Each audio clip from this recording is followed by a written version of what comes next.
What's up, everybody? Order of Killing here, and today I'm going to show you guys how to use and navigate Reaper.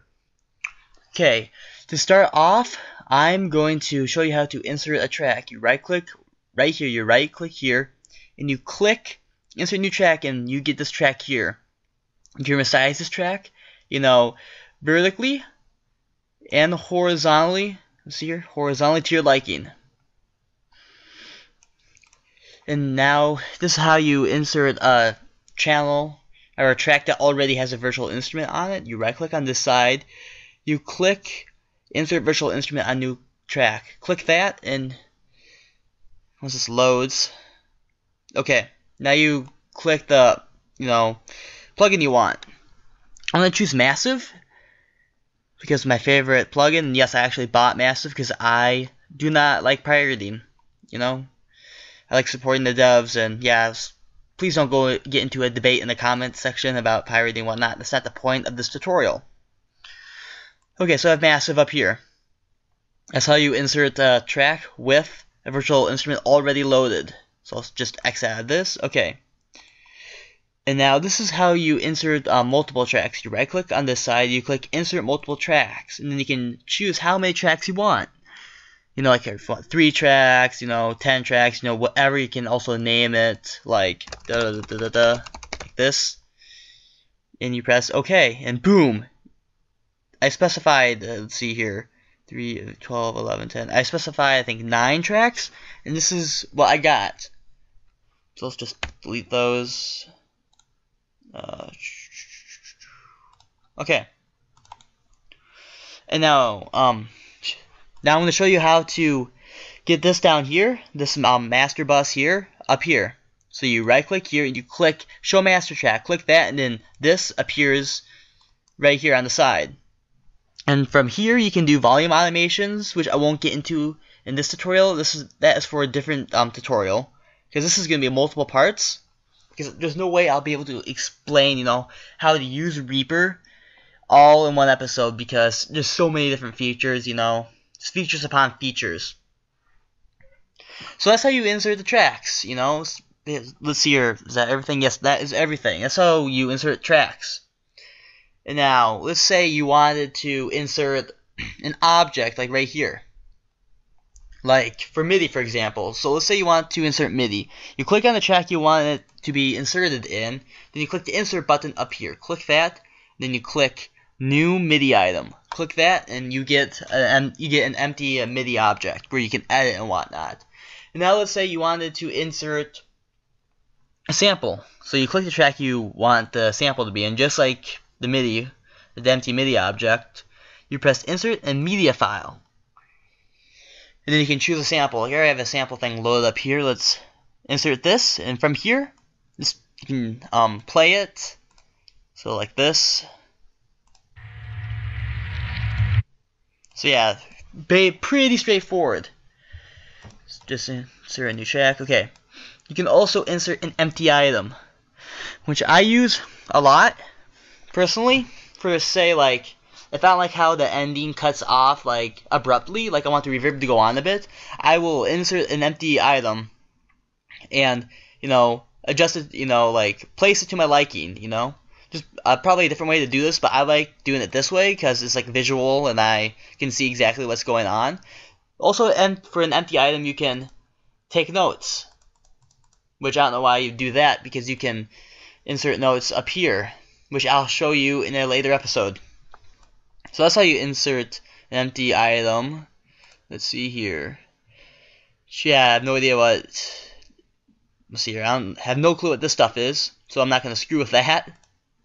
Okay, now I'm going to show you guys how to, edit a MIDI object. So you double click on the empty MIDI object that you just inserted, double click, and this will pop up, with a piano roll. Yeah, with a piano roll and then a grid.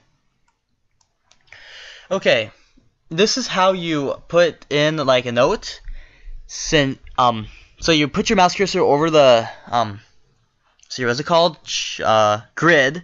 And you see how the mouse cursor turns into looks like a marker.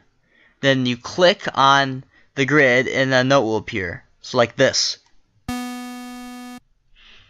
And from there you can adjust a bunch of different things, like velocity. You adjust the velocity by, like, I have this already on. Wait, no, it's on pitch. Let's put some velocity there.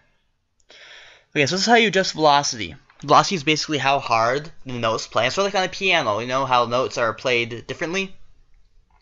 Like softer or harder. This is how you adjust that. So if you want it harder, you know, put your mouse cursor over, like right above the note. And then then two arrows going up and down will appear. Click that, hold, and then go up. That's how you make it harder. Now let's say you want it to be softer. Do the same thing, but you drag downward.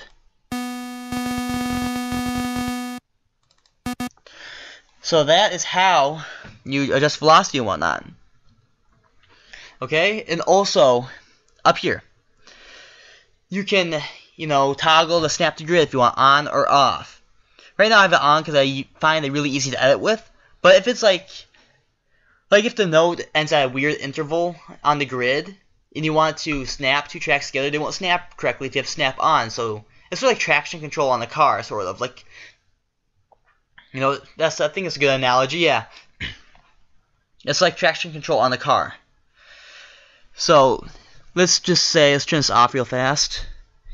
Put a weird interval. Okay, that's a weird interval. Now let's put the snapping on. Drag it there, no. Okay, now they won't snap correctly. And you might say, oh, hey, they snap correctly. They don't. So just zoom in. Wait, did they snap correctly? Holy crud. Okay, that is really... I think I just won the Powerball. That shouldn't happen. Okay, so... Okay, that now is at a weird interval. Click the snap to grid on, and it won't snap correctly, as you can see. It's overlapping. So in order to fix this, you know, if you want them to be really like right next to each other, just toggle the snap to grid off, zoom in a bit, and just drag.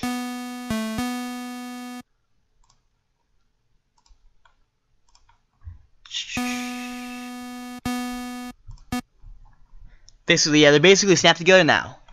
So that basically is the manual way to, you know, snap notes together. Okay, now this toggles the, you know, the grid being on or off. I suggest having the grid on. It'll be a lot easier to edit the notes. And the CC selection. I have no clue what that does, so just don't mess with that. Now the I cannot pronounce that for some reason. Okay, this basically humanizes the notes. Let's move this upward. Okay, now I'm going to press that. See, this makes everything more human-like. And you can like adjust, you know, using settings like it says use grid. I don't usually do this, so I'm not 100% sure of how this works. So if you know how to use this, then I probably don't have to explain this. If not, then you're going to have to probably search on Google a bit, because I have not really messed with this yet. So, at least you know how to do that now.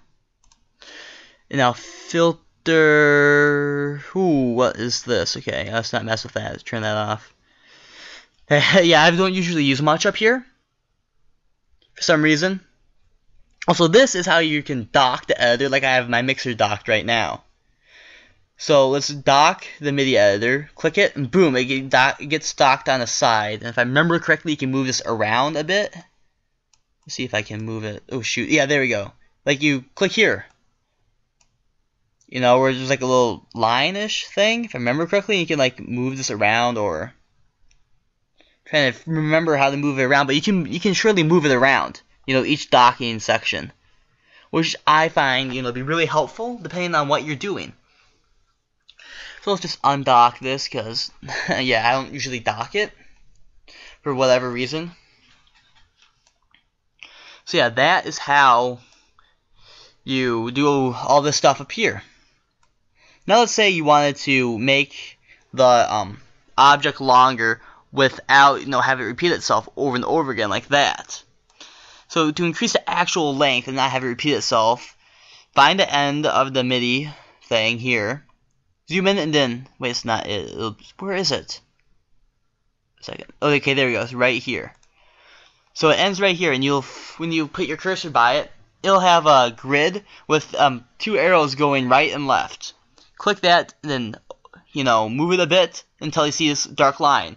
And then when you put your cursor on it, you get two arrows going right and left with a line right through it.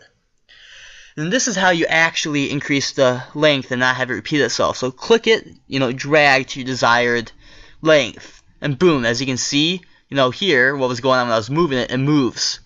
And we have a whole new long MIDI file. So yeah, that is really helpful. Another episode I'll probably go over the glitches that this can cause, if they fixed it or not, because I found a bunch of glitches. It's not really a glitch, I think it's more like things are in wrong positions and it was totally goofing up. But yeah, I'll probably be in a tips and tricks tutorial. Not this one here.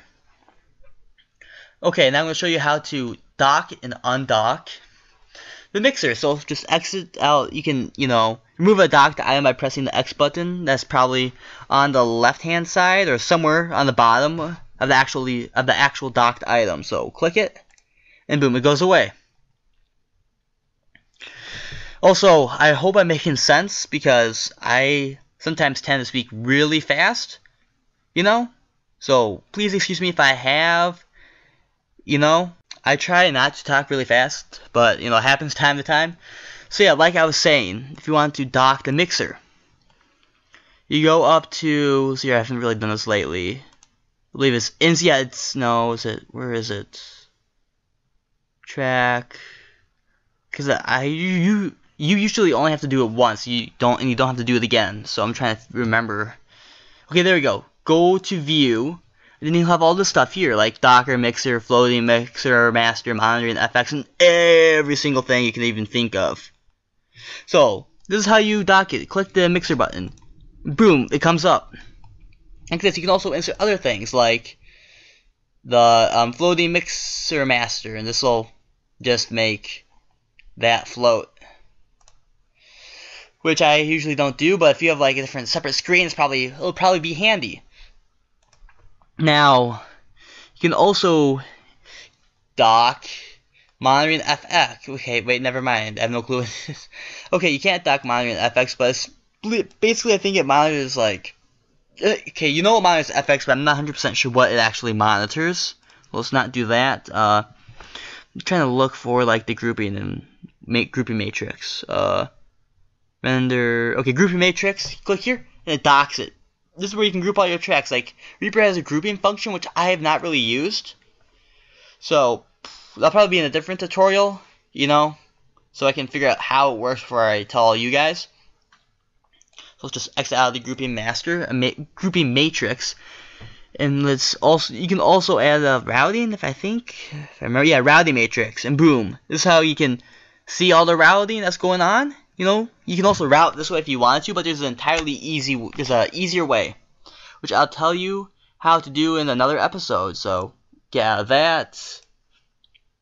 What else can we? You can add so many different things. Like what? Like I have no clue what dynamic split is. There's so many things. I should probably look through this. Probably really cool things here, like scale finder. Wait, what? What else? Yeah, so many things. Track grouping matrix. Okay, now that's the same thing, isn't it? Isn't it? Wow, I can't speak. So yeah, it's just not mess with that anymore. Any more of that witchcraft. Okay, and this is how you change the BPM. See, it says BPM 120 right here. So that's 120 beats per minute. Click there. Click it. I can't speak. Click it, and you can select, how fast you want to be. Like I usually make dubstep, so let's put 140. Not 1430, just 140, and watch. All the items are, oh shoot, yeah, it already changed. All these items changed when I clicked it. The max, I'm trying to figure out the max. I think the max is 960 beats per minute on Reaper. And honestly, it might be problematic if you're making like speedcore and whatnot. But I don't think most people make speedcore, so this won't be a problem. And this is how you change, like, I'm not 100% sure what 4/4 means. I should know, because I used to play trumpet, but yeah.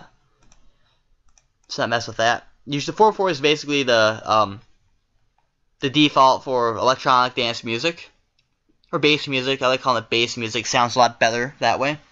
So yeah, that's how you do that stuff. That's basically all you need to know to start making music. But I'll go more in depth. Not really more in depth, but just tell you about more features next episode. So, thank you all for watching this. Please follow, click on all the links in the description below for like EDM Collective and me as well. Just follow us all around the interwebs. Stalk us if you want. Be pretty cool. So yeah, thank you all for watching. Hope you enjoy this. See you next time. Bye.